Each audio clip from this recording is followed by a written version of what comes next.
Hi hello ನಮಸ್ಕಾರ, welcome back to my channel. ಎಲ್ಲರೂ ಹೇಗಿದ್ದೀರಾ? ಎಲ್ಲರೂ ಚೆನ್ನಾಗಿದ್ದೀರಾ ಅಂತ ಅಂದ್ಕೊತೀನಿ. ಇವತ್ತಿನ ವ್ಲಾಗ್ ಬಂದುಬಿಟ್ಟು ತಿರುಪತಿ ವ್ಲಾಗ್ ಆಗಿರುತ್ತೆ. ಅಂದರೆ ನಮ್ಮ ಟ್ರಿಪ್ದು 2ನೇ ದಿನದ ವ್ಲಾಗ್. ಇದು ಬಂದುಬಿಟ್ಟು ಶನಿವಾರ ಬೆಳಗ್ಗೆ ಫ್ರೆಶಪ್ ಆಗಿ ಎದ್ದು ಬೇಗನೆ ಮುಡಿ ಕೊಟ್ಬಿಟ್ಟು ಬಂದ್ಬೇಡ ಮಕ್ಕಳಿಗೆ ಅಂತ ಅಂದ್ಬಿಟ್ಟು 6 ಗಂಟೆಗೆ ಎದ್ದು ಹೊರಡ್ತಾ ಇದ್ದೀವಿ. ರಾತ್ರಿ ಶಾಪಿಂಗ್ ಎಲ್ಲ ಮಾಡ್ಕೊಂಡು ಬರೋ ಅಷ್ಟರಲ್ಲಿ 1-1:30 ಆಗಿತ್ತಾ. ಮಲಗಿದ್ದೇ ಲೇಟು, ಬೆಳಗ್ಗೆ ಎದ್ದೊಳಕ್ಕೆ ಆಗಲಿಲ್ಲ. ಇನ್ನೇನು ಮಾಡೋದು, ಎದ್ದೊಳ್ಬೇಕಲ್ವ. ಹಾಗೆ 6 ಗಂಟೆಗೆ ಎದ್ದು ಮಕ್ಕಳು ಮತ್ತು ಹಾಗೆ ನಮ್ಮ ಅತ್ತೆನೂ ಕೂಡ ಸ್ವಲ್ಪ ಕೂದಲು ಕೊಡ್ತೀನಿ ಅಂತ ಅಂದರು. ಹಾಗೆ ಜೊತೆಯಲ್ಲಿ ಅವರು ಕೂಡ ಬರ್ತಾಯಿದ್ರು. ಇನ್ನು ಮಿಕ್ದವರೆಲ್ಲ ನಾವು ಬರೋ ಅಷ್ಟರಲ್ಲಿ ರೆಡಿ ಆಗಿರಿ, ನಾವು ಹೋಗಿ ಮುಡಿ ಕೊಟ್ಕೊಂಡು ಬಂದುಬಿಡ್ತೀವಿ ಅಂತ ಅಂದ್ಬಿಟ್ಟು ಬಂದ್ವಿ. ಹಾಗೆ ಇಲ್ಲಿ ರಶ್ ಇರುತ್ತೆ, ಬೇಗ ಹೋಗೋಣ ಅಂತಲೇ ನಾವು ಇಷ್ಟೊತ್ತಿಗೆ ಬಂದಿದ್ದು. ಆ್ಯಕ್ಚುಲಿ ನಮಗೆ ದರ್ಶನ ತುಂಬ ಲೇಟಾಗಿತ್ತು. ಲೇಟಾಗೇ ಎದ್ದುಬಿಟ್ಟು ಬೇಕಾದರೆ ಬರ್ಬೋದಿತ್ತು, ಬಟ್ ನಾವು ಎಲ್ಲ ಬೇಗ ಆಗಲಿ ಅಂತ ಅಂದ್ಬಿಟ್ಟು ಬಂದ್ವಿ. ನೋಡಿ, ಬೆಳಿಗ್ಗೆ 6 ಗಂಟೆಗೆ ಬಂದರೂ ಕೂಡ ಇಷ್ಟು ಜನ ಇದ್ದರು. ಇದು ಪರವಾಗಿಲ್ಲ ಅಂತಲೇ ಹೇಳ್ಬೋದು. ಇನ್ನೂ ತುಂಬ ಜನ ಇರ್ತಾರೆ ಇನ್ನೂ ಲೇಟ್ ಆದರೆ. ಬೆಳಗ್ಗೆನೇ ಬಂದಿದ್ದಕ್ಕೆ ಸ್ವಲ್ಪ ಜನನೇ ಇದ್ದರು. ನಮಗೆ ಬೇಗನೆ ಟೋಕನ್ ಸಿಕ್ತು. ಕ್ಯೂವಲ್ಲಿ ಹೋಗಿದ್ವಿ. ಕ್ಯೂವಲ್ಲಿ ಹೋಗಿ ಟೋಕನ್ ತೊಗೊಂಡು ಮತ್ತು ಇಲ್ಲಿ ಮುಡಿ ಕೊಡ್ತಾಯಿದ್ದೀವಿ. ಇಬ್ಬರು ಕೂಡ ಹತ್ರು ಅಂತಲೇ ಹೇಳ್ಬೋದು. ಈ ಮಕ್ಕಳು ಅಂದಮೇಲೆ ಅಳ್ತಾರಲ್ವ. ನನ್ನ ಮಗ ಅತ್ತ ಮತ್ತು ನನ್ನ ಮಗಳು ಸ್ವಲ್ಪ ಹೊತ್ತು ಹತ್ತಲು, ಮತ್ತು ಆಮೇಲೆ ಅವಳು ಕೂಡ ಸುಮ್ಮನೆ ಆಗೋದ್ಲು. ಸ್ಟಾರ್ಟಿಂಗ್ ಅಲ್ವ ಸ್ವಲ್ಪ ಭಯ ಬೀಳ್ತಾಳೆ. ಇದು ಬಂದುಬಿಟ್ಟು ಇವಳಿಗೆ 2ನೇ ಮುಡಿ ಅಂತಲೇ ಹೇಳ್ಬೋದು. ಮೊದಲು ವರ್ಷದೊಳಗಡೆ ಕೊಟ್ಟಿದ್ವಿ 9 ತಿಂಗಳಲ್ಲಿ. ಇದು ಬಂದುಬಿಟ್ಟು 2ನೇದು. ಇದು 3ನೇ ವರ್ಷಕ್ಕೊಂದು ಮುಡಿ ಕೊಡ್ತಾರೆ. ಅದು ಇವಳದೇ ಹರಕೆ ಆಯ್ತಿದ್ದು. ಹಾಗೆ ಜೊತೆಗೆ ನನ್ನ ಮಗನಿಗೂ ಕೂಡ ಮುಡಿ ಕೊಟ್ವಿ. ಹಾಗೆ ಕೊಟ್ಟು ಬರ್ತಾಯಿದ್ದೀವಿ.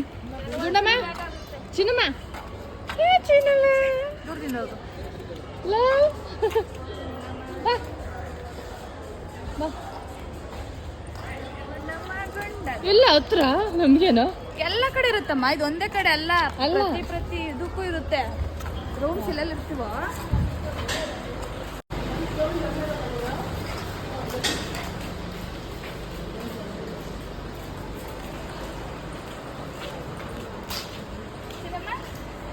ಅವಳ ಕೈಲಿ ಕೊಡು ಬಲೂನು. ಅಲ್ಲಿಂದ ಬಂದಿದ್ದೆ, ಬೇಗನೆ ರೆಡಿ ಆಗಿಬಿಟ್ವಿ. ಅಂದರೆ ನಾವು ಬರೋ ಅಷ್ಟರಲ್ಲಿ ಆಲ್ರೆಡಿ ಸೌಮ್ಯವ್ರ ಅಮ್ಮಗೆ, ನಮ್ಮ ಯಜಮಾನ ಅತ್ತೆ ಅವರೆಲ್ಲನೂ ಕೂಡ ರೆಡಿ ಆಗಿಬಿಟ್ಟಿದ್ರು. ನಾವು ಕೂಡ ಬೇಗನೆ ರೆಡಿ ಆದ್ವಿ. ಬೇಗನೆ ಹೋಗ್ಬಿಡೋಣ ದರ್ಶನಕ್ಕೆ ಬಿಟ್ಟರೆ ಅಂತ ಅಂದ್ಬಿಟ್ಟು. ಯಾಕೆಂದರೆ ಆದಷ್ಟು ಬೇಗ ನಾವೆಲ್ಲಾದರೂ ಬಂದಿದ್ದೀವಿ ಅಂದರೆ ಆದಷ್ಟು ಎಷ್ಟು ಸಾಧ್ಯನೋ ಅಷ್ಟು ಪ್ಲೇಸಸ್ಸು ಕವರ್ ಮಾಡೋದಕ್ಕೆ ಟ್ರೈ ಮಾಡಬೇಕಲ್ವ. ಟೈಮ್ ವೇಸ್ಟ್ ಮಾಡಿದ್ರೆ ದಿನಗಳು ಜಾಸ್ತಿ ಆಗಿಬಿಡುತ್ತೆ. ಮತ್ತು ಅಷ್ಟು ದೂರ ಬಂದು ನಾವು ಯಾವ ಪ್ಲೇಸಸ್ಸು ನೋಡೋಕ್ಕಾಗಲ್ವಲ್ಲ. ಹಾಗಾಗಿ ಆದಷ್ಟು ಕವರ್ ಮಾಡೋಣ ಅಂತ ಅಂದ್ಬಿಟ್ಟು ಬೇಗನೆ ರೆಡಿ ಆದ್ವಿ. ಹಾಗೆ ನಂದು ಸ್ಯಾರಿ ಔಟ್ಫಿಟ್ ತೋರಿಸ್ತಾ ಯಾವ ರೀತಿ ಇದೆ ಅಂತ. ಆಲ್ರೆಡಿ ನಾನು ಮಿನಿ ವ್ಲಾಗ್ಸ್ ಹಾಕಿದಾಗಲೇ ಒಬ್ರು ಕಮೆಂಟ್ ಮಾಡಿದ್ರಿ ಎಲ್ಲಿ ತೊಗೊಂಡಿದ್ದು ಚೆನ್ನಾಗಿದೆ ಅಂತ. ಹಾಗಾಗಿ ನಾನು ಇಲ್ಲಿ ತೋರಿಸಿ. ನಾನು ಬಂದುಬಿಟ್ಟು ಇನ್ಸ್ಟಾಗ್ರಾಮ್ ಪೇಜಲ್ಲಿ ನಾನು ಇದು ಬೈ ಮಾಡಿದ್ದು. ತುಂಬಾ ಚೆನ್ನಾಗಿದೆ. ರೆಡಿ ಬ್ಲೌಸು ಹಾಗೆ ಸ್ಯಾರಿ ನಾನು ಬೈ ಮಾಡಿದ್ದು. ಇದು ಬಂದುಬಿಟ್ಟು ಮುಲ್ ಕಾಟನ್ ಸ್ಯಾರಿ ಅಂತ ಅಂತಾರಲ್ವ, ಆ ಥರ ಇದು ತುಂಬಾ ಚೆನ್ನಾಗಿತ್ತು. ನನಗೆ ಇಷ್ಟ ಆಯಿತು, ಹಾಗಾಗಿ ಇದನ್ನು ಬೈ ಮಾಡಿದೆ.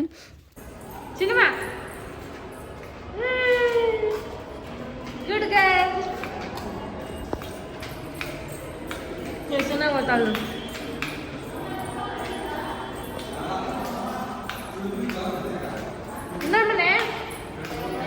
ನಡಿ, ಹಾಯ್ ಹಾಯ್ ಮಾಡು. Hi hi.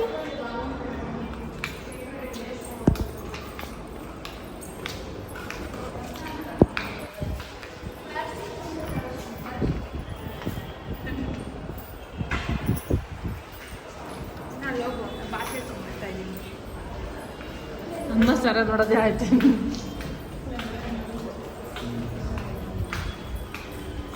ಮಧ್ಯದಲ್ಲಿ ಚೆನ್ನಾಗಿ ಫೈನಲಿ ಎಲ್ಲರೂ ರೆಡಿಯಾಗಿ ದರ್ಶನ ಮಾಡೋದಕ್ಕೆ ಹೊರಡ್ತಾ ಇದ್ದೀವಿ. ನಮಗಂತೂ ದರ್ಶನ ಮಾಡೋದಕ್ಕೆ ತುಂಬಾ ಖುಷಿ ಆಗುತ್ತೆ. ಆ ರಶಲ್ಲಿ ಹೋಗಿ ಬರೀ ಒಂದು 2-3 ಸೆಕೆಂಡ್ ಅಷ್ಟೇ ನಾವು ದೇವ್ರ ದರ್ಶನ ಮಾಡೋದು. ಆದರೂ ಕೂಡ ಏನೋ ಒಂಥರ ಖುಷಿ ಆಗುತ್ತೆ ದೇವ್ರ ದರ್ಶನ ಮಾಡಿದ್ರೆ. ಎಲ್ಲರೂ ಕೂಡ ರೆಡಿಯಾಗಿ ಹೊರಡ್ತಾ ಇದ್ದೀವಿ. ಹೆಂಗಸ್ರೆಲ್ಲ ನಾವು ಒಂದು ರೂಮಲ್ಲಿ ಉಳ್ಕೊಂಡಿದ್ವಿ, ಗಂಡಸರೆಲ್ಲ ಇನ್ನೊಂದು ರೂಮಲ್ಲಿ ಉಳ್ಕೊಂಡಿದ್ರು. ನಾನು ಆಲ್ರೆಡಿ ನಿನ್ನ ಬ್ಲಾಗಲ್ಲಿ ತಿಳಿಸ್ಕೊಟ್ಟಿದ್ದೀನಿ 2 ರೂಮ್ ಮಾಡಿದ್ವಿ ಅಂತ ಹೇಳಿದ್ನಲ್ವ. ಹಾಗೆ ಮತ್ತು ನಾನು ಇದು ಕಂಟಿನ್ಯೂ ವ್ಲಾಗ್ ಮಾಡಿಲ್ಲ. ಯಾಕೆಂದರೆ ಫೋನು ಯಾವುದೇ ರೀತಿ ಅಲೋ ಇಲ್ಲ ಅಲ್ವಾ ಒಳಗಡೆಗೆ, ನಿಮಗೆಲ್ಲ ಗೊತ್ತೇ ಇರುತ್ತೆ. ಇನ್ನೇನು ಕೂಡ ನಾನು ವೀಡಿಯೋ ಮಾಡ್ಕೊಳೋಕ್ಕಾಗಲಿಲ್ಲ. ಈಗ ಏನು ಇಲ್ಲಿ ತೋರಿಸ್ತಾ ಏನೋ ಇಷ್ಟೇ. ನಾನು ವ್ಲಾಗ್ನ ಇಲ್ಲಿಗೆ ಎಂಡ್ ಮಾಡಿ ಫೋನೆಲ್ಲ ಕಾರಲ್ಲೇ ಇಟ್ಬಿಟ್ಟು ನಾವು ದರ್ಶನಕ್ಕೆ ಹೋದ್ವಿ. ಆ್ಯಕ್ಚುಲಿ ನಮಗೆ ದರ್ಶನ ಬಂದುಬಿಟ್ಟು 2:15 ಇದ್ದಿದ್ದು ಮಧ್ಯಾಹ್ನ. ನಾವು 11:15 ನಾವು ಅಲ್ಲಿ ಹೋದ್ವಿ.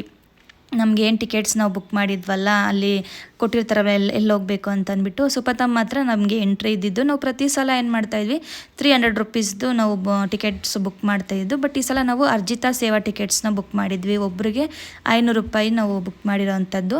ಹಾಗಾಗಿ ನಮಗೆ ಈ ಸಲ ಬೇಗನೆ ದರ್ಶನ ಆಯಿತು ಅಂತಲೇ ಹೇಳ್ಬೋದು. ಪ್ರತಿ ಸಲ ನಮ್ಗೊಂದು 2-3 ಅವರ್ಸ್ ಆಗ್ತಿತ್ತು 300 ರುಪೀಸ್ದು ಟಿಕೆಟ್ ಬುಕ್ ಮಾಡಿದಿದ್ರೆ.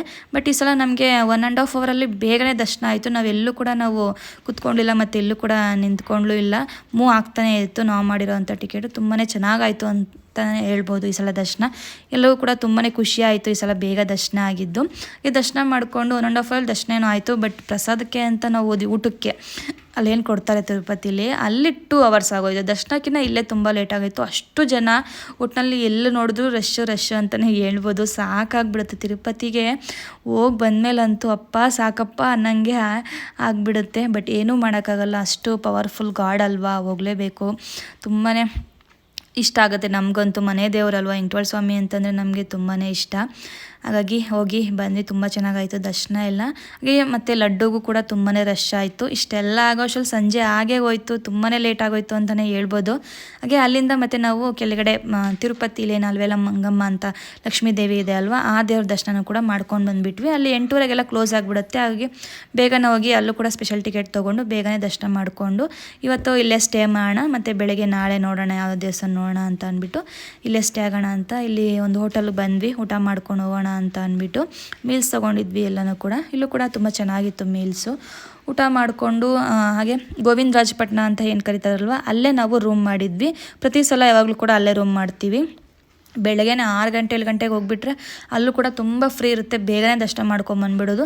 ಮತ್ತು ಲೇಟ್ ಆಗಿಬಿಟ್ರೆ ಅಲ್ಲೂ ಕೂಡ ರಶ್ ಇರುತ್ತೆ ಅಂತ ಅಂದ್ಬಿಟ್ಟು ನಾವು ಆ ಥರ ಪ್ಲ್ಯಾನ್ ಮಾಡಿಕೊಂಡು ಆ ದೇವಸ್ಥಾನ ಏನಿತ್ತಲ್ವ ಅಲ್ಲೇ ರೂಮ್ ಮಾಡ್ತೀವಿ. ಯಾವಾಗಲೂ ಕೂಡ ಅಲ್ಲೇ ರೂಮ್ ಮಾಡೋದು. ನಮ್ಗೆ ಅಲ್ಲಿ ಪರಿಚಯವ್ರೊಬ್ರು ಗೊತ್ತಿದ್ದಾರೆ, ಯಾವಾಗಲೂ ಕೂಡ ಅಲ್ಲೇ ಮಾಡ್ಕೊತೀವಿ. ಹಾಗಾಗಿ ಅಲ್ಲೋಗಿ ಸ್ಟೇ ಆದ್ವಿ. ಮತ್ತು ನಾನು ಯಾವುದೇ ರೀತಿ ವ್ಲಾಗ್ ಮಾಡಲಿಲ್ಲ, ತುಂಬ ಟಯರ್ಡ್ ಆಗಿಬಿಟ್ಟಿತ್ತು. ಗೊತ್ತಲ್ಲ ತಿರುಪತಿಗೆ ಹೋದರೆ ಸಖತ್ ಟಯರ್ಡ್ ಆಗಿಬಿಡುತ್ತೆ ಆ ರಶಲ್ಲಿ. ಟಯರ್ಡ್ ಆಗಿಬಿಟ್ಟು ನಾನೇನು ವ್ಲಾಗ್ ಮಾಡಿಲ್ಲ, ಇಷ್ಟೇ ಊಟ ಮಾಡಿದ್ದು, ಇದೊಂದು ವ್ಲಾಗ್ ಮಾಡಿಕೊಂಡು ಸುಮ್ಮನೆ ಆಗೋದೆ. ನೈಟು ಸ್ಟೇ ಆಗಿ ಮತ್ತು ಬೆಳಗ್ಗೆಗೆ ನಾವು ಗೋವಿಂದರಾಜಪಟ್ಟಣ ದೇವಸ್ಥಾನಕ್ಕೆ ಹೋಗಿ 6 ಗಂಟೆಗೆಲ್ಲ ಎದ್ದು ರೆಡಿಯಾಗಿ 7 ಗಂಟೆ ಅಷ್ಟರಲ್ಲಿ ದೇವಸ್ಥಾನ ಒಳಗೆ. ಅಲ್ಲಂತೂ ತುಂಬ ಚೆನ್ನಾಗಿ ದರ್ಶನ ಆಯಿತು ಈ ಸಲ ಅಂತೂ. ಯಾಕೆ ಅಂತಂದರೆ ಅವರು ಅಲಂಕಾರ ಎಲ್ಲ ಮಾಡಿ ಪೂಜೆ ಮಾಡ್ತಾಯಿದ್ರು. ಆವಾಗ ನಮ್ಮನ್ನು ಅಲ್ಲಿ ಕುತ್ರಿಸಿದ್ರು.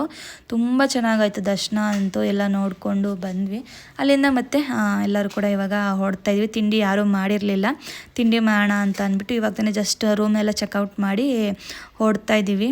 ನೋಡ್ತಾ ಇರ್ಬೋದು ಇಲ್ಲಿ. ಹಾಗೆ ಇಲ್ಲಿ ನೀವು ಇಲ್ಲೊಂದು ಗಮನಿಸ್ತಾ ಇರ್ಬೋದು, ಇದು ಬಂದುಬಿಟ್ಟು ತಿರುಪತಿ ಬೆಟ್ಟ ಇದೆ ನೋಡ್ತಾ ಇರ್ಬೋದು. 7 ಬೆಟ್ಟ ಅಂತ ಏನು ಕರೀತಾರಲ್ವ, ಇಲ್ಲಿ ನೀವು ಗಮನಿಸ್ಬೋದು. ನಾವು ವೆಂಕಟೇಶ್ವರ ಸ್ವಾಮಿದು ಫೇಸ್ ಏನಿದೆ ಅಲ್ವಾ ನೋಡಿ, ಅದೇ ಥರನೇ ಇಲ್ಲಿ ಕಾಣಿಸ್ತಾ ಇದೆ, ಮಲ್ಕೊಂಡಿರೋ ಥರ. ನಿಮ್ಗೆ ಯಾರಿಗಾದ್ರೂ ಇಲ್ಲಿ ಕಾಣಿಸ್ತಾ ಇದೆ ದಯವಿಟ್ಟು ಕಮೆಂಟ್ ಮೂಲಕ ತಿಳಿಸಿ. ನಾವಂತೂ ಪ್ರತಿ ಸಲ ಗಮನಿಸ್ತೀವಿ ಇಲ್ಲಿ ಬಂದಾಗ. ಸೇಮ್ ತಿರುಪತಿದು ಅಂದರೆ ತಿರುಪತಿ ಅಂತೀನಿ ಸಾರಿ, ವೆಂಕಟೇಶ್ವರ ಸ್ವಾಮಿದು ಫೇಸ್ ಯಾವ ರೀತಿ ಇದೆ ಅದೇ ರೀತಿ ಮಲ್ಕೊಂಡಿರೋ ಹಾಗೆ ಕಾಣಿಸ್ತಾ ಇರುತ್ತೆ. ಮೂಗು ಬಾಯಿ ಎಲ್ಲ ಎಷ್ಟು ಚೆನ್ನಾಗಿ ಕಾಣಿಸ್ತಿದೆ ಅಂತಂದರೆ ಒಂಥರ ಆಶ್ಚರ್ಯನೇ ಆಯಿತು ನಮಗೆ. ನಾವು ಪ್ರತಿ ಸಲ ನೋಡ್ತೀವಿ, ಬಂದಾಗೆಲ್ಲ ಗಮನಿಸ್ತಾ ಇರ್ತೀವಿ, ನಮಗೂ ಖುಷಿ ಆಗುತ್ತೆ ನೋಡಿ. ಹಾಗೆ ಇಲ್ಲಿ ಬಂದುಬಿಟ್ಟು ಒಂದು ಹೋಟ್ಲ್ ಹತ್ರ ನಿಲ್ಲಿಸಿದ್ರು ಹೈವೇಲಿ. ಅಲ್ಲೆಲ್ಲೂ ಕೂಡ ಟಿಫನ್ ಮಾಡಲಿಲ್ಲ, ಬೇಜಾನಿದ್ದು ಅಲ್ಲಿ. ಬಟ್ ನಮ್ಗೆ ಅಲ್ಲೆಲ್ಲೂ ಇಷ್ಟ ಆಗಲ್ಲ, ಯಾಕಂದರೆ ರೈಸ್ ಐಟಮ್ ಎಲ್ಲೂ ಸಿಗೋಲ್ಲ ಇಲ್ಲ ಆಂಧ್ರ ಕಡೆ ಬಂದರೆ. ಹಾಗೆ ಎಲ್ಲಾದರೂ ಹೈವೇ ಕಡೆ ಸಿಗುತ್ತೆ ಅಂತ ಅಂದ್ಬಿಟ್ಟು ಇಲ್ಲಿ ಬಂದ್ವಿ. ಇಲ್ಲಿ ನೋಡಿದ್ರೆ ಇಲ್ಲೂ ರೈಸ್ ಇಲ್ಲ, ನೋಡ್ತಾ ಇರ್ಬೋದು. ಹಾಗಾಗಿ ಸ್ಪೆಷಲ್ ಕಾಂಬೋ ಅಂತ ಇಲ್ಲಿತ್ತು, ಹಾಗಾಗಿ ಅದನ್ನೇ ತೊಗೊಳ್ಳೋಣ ಅಂತ ಅಂದ್ಬಿಟ್ಟು ತೊಗೊಂಡ್ವಿ. ಇಲ್ಲಿ ಕಾಂಬೋದಲ್ಲಿ ಇಡ್ಲಿ, ವಡೆ, ಚಟ್ನಿ ಮತ್ತು ಕೇಸರಿ ಬಾತ್, ಉಪ್ಪಿಟ್ಟು, ಪೊಂಗಲ್. ರೈಸ್ ಐಟಮು ಅಂತಂದರೆ ಪೊಂಗಲ್ ಅಷ್ಟೇ, ಇನ್ನೇನು ಸಿಗಲ್ಲ. ಕಾಂಬೋ ಕೊಟ್ಟಿದ್ರು, ಓಕೆ ಇದನ್ನೇ ತಿನ್ನೋಣ ಚೆನ್ನಾಗಿರುತ್ತೆ ಅಂದ್ಬಿಟ್ಟು ಇದನ್ನೇ ತೊಗೊತೀವಿ. ಲಿಮಿಟು ಅನ್ಲಿಮಿಟೆಡ್ ಅಂತ ಏನಿಲ್ಲ ಇಲ್ಲಿ. ಕಾಂಬೋದಲ್ಲಿ ಏನು ಕೊಟ್ಟಿರ್ತಾರೋ ಅಷ್ಟೇ, ಮತ್ತೆ ಎಕ್ಸ್ಟ್ರಾ ಬೇಕು ಅಂದರೆ ಎಕ್ಸ್ಟ್ರಾ ಪೇ ಮಾಡಬೇಕಾಗತ್ತೆ. ಇದನ್ನೇ ಪ್ರತಿಯೊಬ್ಬರು ಕೂಡ ಇದನ್ನೇ ತೊಗೊಂಡ್ವಿ. ಬಟ್ ತುಂಬಾ ಚೆನ್ನಾಗಿತ್ತು. ನೀವು ಯಾರಾದರೂ ಇಲ್ಲಿಗೆ ಬಂದರೆ ಈ ಹೋಟೆಲ್ ನೀವು ವಿಸಿಟ್ ಮಾಡ್ಬೋದು. ನನಗೆ ಇದು ನೇಮ್ ಗೊತ್ತಿಲ್ಲ, ನಾನು ಬೋರ್ಡ್ ಏನು ಕೂಡ ವೀಡಿಯೋ ಮಾಡ್ಕೊಳ್ಳೇ ಇಲ್ಲ. ಬಟ್ ತುಂಬಾ ಚೆನ್ನಾಗಿತ್ತು. ಇದಕ್ಕೆ ಮೊದಲು ಒಂದು ಸಲ 2 ಇಯರ್ಸ್ ಬ್ಯಾಕ್ ಏನೋ ತಿಂದಿದ್ದು ನೆನಪಾಯಿತು. ನಾವು ಅಲ್ಲಿ ಹೋದ್ಮೇಲೆ ಮತ್ತೆ ನೆನಪಾಯ್ತು ನಮಗೆ, ಒಂದು ಸಲ ಬಂದಿದ್ವಲ್ಲ ಅಂತ ಅಂದ್ಬಿಟ್ಟು ಕಾಂಬೋ ಕೊಟ್ಟಿದ್ರು. ಚೆನ್ನಾಗಿತ್ತು. ಎಲ್ಲರೂ ಕೂಡ ಟಿಫನ್ ಮಾಡ್ತಾಯಿದ್ವಿ. ನಾವು ಈ ಟಿಫನ್ ತಿಂದಿದ್ದೆ, ಮಧ್ಯಾಹ್ನ ಊಟ ಕೂಡ ಯಾರಿಗೂ ಬೇಡ, ಅಷ್ಟು ಹೊಟ್ಟೆ ತುಂಬೋಗಿತ್ತು, ಹೆವಿ ಆಯಿತು ಅಂತಲೇ ಹೇಳ್ಬೋದು. ಪ್ರತಿಯೊಂದು ಐಟಮು ಇದೆ ನೋಡಿ. ಇದು ನಾವು 7 ಡೇಸಿಗೆ 7 ಟಿಫನ್ ಮಾಡಿದ್ರೆ ಇಲ್ಲಿ ಒಂದೇ ಪ್ಲೇಟಲ್ಲಿ 7 ಟಿಫನ್ಸು ಇತ್ತು. ಅಷ್ಟೊಂದು ಇತ್ತು. ನಾವು ಇಷ್ಟೇ ಬಿಡು ಅಂತ ಅಂದ್ಕೊಂಡು ಸುಮ್ಮನೆ ತಿಂತಾಯಿದ್ದೀವಿ. ಆಮೇಲೆ ನೋಡಿದ್ರೆ ಅವರು ಅದ್ರ ಜೊತೆಗೆ ಪೂರಿ, ಸಾಗು ತೊಗೊಂಡು ಬಂದರು, ಮತ್ತು ದೋಸೆ ತೊಗೊಂಡು ಬಂದರು. ತಿನ್ನೋದಕ್ಕಾಗಲಿಲ್ಲ ನಮ್ಮ ಕೈಯಲ್ಲಿ. ನಾವೇನು ಮಾಡಿದ್ವಿ, ಪೂರಿ ಒಂದು ತಿಂದ್ವಿ ಅಷ್ಟೇ. ದೋಸೆನ ಪಾರ್ಸಲ್ ಕಟ್ಸ್ಕೊಂಡ್ಬಿಟ್ವಿ. ಯಾಕೆಂದರೆ ತಂದಿದ್ದು ಇನ್ನಲ್ಲಿ ವೇಸ್ಟ್ ಯಾಕೆ ಮಾಡೋದು ಅಂತ ಅಂದ್ಬಿಟ್ಟು ಎಷ್ಟು ದೋಸೆ ಇತ್ತೋ ಅಷ್ಟು ದೋಸೆನೂ ಕೂಡ ನಾವು ಪಾರ್ಸಲ್ ಕಟ್ಸ್ಕೊಂಡ್ಬಿಟ್ಟು ಮಕ್ಳಿಗೆ ಮತ್ತೆ ಮಧ್ಯಾಹ್ನ ತಿನ್ಸಿದ್ರೆ ಆಯಿತು ಅಂತ ಅಂದ್ಬಿಟ್ಟು ಮಧ್ಯಾಹ್ನ ಯಾರು ಕೂಡ ಊಟ ಮಾಡಲೇ ಇಲ್ಲ. ಅಷ್ಟು ಹೊಟ್ಟೆ ತುಂಬೋಗ್ಬಿಟ್ಟಿತ್ತು. ಎಲ್ಲೂ ಕೂಡ ನಾವು ಊಟ ಮಾಡಲೇ ಇಲ್ಲ ಅಂತಲೇ ಹೇಳ್ಬೋದು. ಹಾಗಾಗಿ ಬಂದ್ವಿ. ಅಲ್ಲಿಂದ ಮತ್ತೆ ನಾವು ಕಾಣಿಪಾಕಂಗೆ ಹೊರಟ್ವಿ. ನಾನು ಅಲ್ಲೆಲ್ಲೂ ಕೂಡ ವೀಡಿಯೋ ಮಾಡಲಿಲ್ಲ. ಅಲ್ಲೂ ಕೂಡ ಫೋನಲ್ಲೋ ಇಲ್ಲ ಎಲ್ಲೋದ್ರೂ ಕೂಡ ಕಾರಲ್ಲೇ ಇಟ್ಟು ಹೋಗಬೇಕಾಗಿತ್ತು ಫೋನು. ಹಾಗಾಗಿ ಜಾಸ್ತಿ ವೀಡಿಯೋ ಮಾಡೋಕ್ಕಾಗಲಿಲ್ಲ.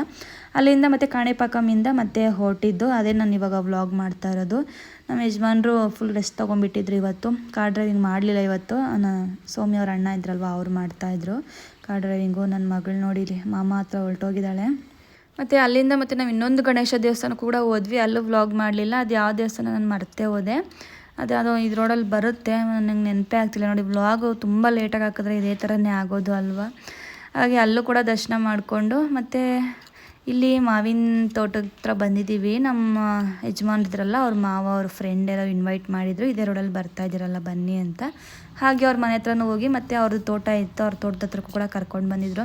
ಒಂದಷ್ಟು ಮಾವಿನಕಾಯಿ ಎಲ್ಲ ಕೂಡ ಕಿತ್ಕೊಂಡ್ರು. ಇಲ್ಲಿ ಎಷ್ಟು ಚೆನ್ನಾಗಿತ್ತು ಮರ ಎಲ್ಲ. ಇಲ್ಲಿ ಅಲ್ಲಿ ನೋಡಿಕೊಂಡು ರಿಟರ್ನ್ ಮನೆಗೆ ಬರ್ತಾ ಇದ್ದೀವಿ.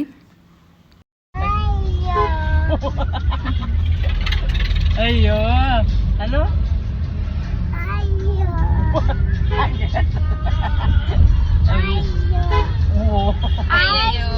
ಅಯ್ಯೋ ಸಾಕಾಗೋಯ್ತು.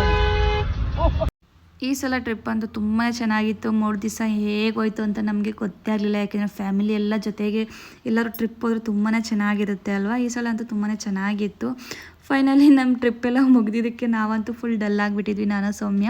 ಹಾಗೆ ಹೋಯ್ತಾ 3 ಡೇಸು ಅಂತ ಅಂದ್ಬಿಟ್ಟು. ಹಾಗಾಗಿ ಲಾಸ್ಟು ಇನ್ನೇನು ಮನೆಗೆ ಹೋಗೋ ಟೈಮಲ್ಲಿ ಕಾಫಿ ಟೀ ಕುಡಿಯೋಣ ಅಂತ ಇಲ್ಲಿ ಒಂದು ಕಡೆ ನಿಲ್ಲಿಸಿದ್ರು. ಅಲ್ಲಿ ಕಾಫಿ ಟೀ ಎಲ್ಲ ಕುಡ್ಕೊಂಡು ಎಲ್ಲರೂ ಕೂಡ ಮನೆಗೆ ರಿಟರ್ನ್ ಆದ್ವಿ. ನಾನು ಇಲ್ಲಿಗೆ ವ್ಲಾಗ್ನ ಎಂಡ್ ಮಾಡಿದೆ. ಮತ್ತೇನು ನಾನು ವ್ಲಾಗ್ ಕಂಟಿನ್ಯೂ ಮಾಡಲಿಲ್ಲ. ಮನೆಗೆ ಹೋಗೋ ಅಷ್ಟರಲ್ಲಿ ಈವ್ನಿಂಗು 6-6:30 ಆಗಿತ್ತು. ಅಷ್ಟರಲ್ಲಿ ಎಲ್ಲರೂ ಕೂಡ ಮನೆಗೆ ಸೇರ್ಕೊಂಡಿದ್ವಿ. ಓಕೆ ಫ್ರೆಂಡ್ಸ್, ನೋಡಿದ್ರಲ್ಲ ನಮ್ಮ 3 ಡೇಸ್ ಟ್ರಿಪ್ ವ್ಲಾಗ್ ಯಾವ ರೀತಿ ಇತ್ತು ಅಂತ. ಐ ಹೋಪ್ ನಿಮಗೆ ಇಷ್ಟ ಆಗಿದೆ ಅಂತ ಅಂದ್ಕೊತೀನಿ. ಇಷ್ಟ ಆಗಿದ್ರೆ ಲೈಕ್ ಮಾಡಿ, ಶೇರ್ ಮಾಡಿ, ಕಮೆಂಟ್ ಮಾಡಿ ಅಂತ ಹೇಳ್ತಾ ಇವತ್ತಿನ ವಿಡಿಯೋನ ಇಲ್ಲಿಗೆ ಎಂಡ್ ಮಾಡ್ತಾಯಿದ್ದೀನಿ. ನೆಕ್ಸ್ಟ್ ವಿಡಿಯೋ ಸಿಗೋಣ. ಎಲ್ಲರಿಗೂ ಕಾಯ್ತಾ ಇರಿ. Till then take care. Bye ಬಾಯ್.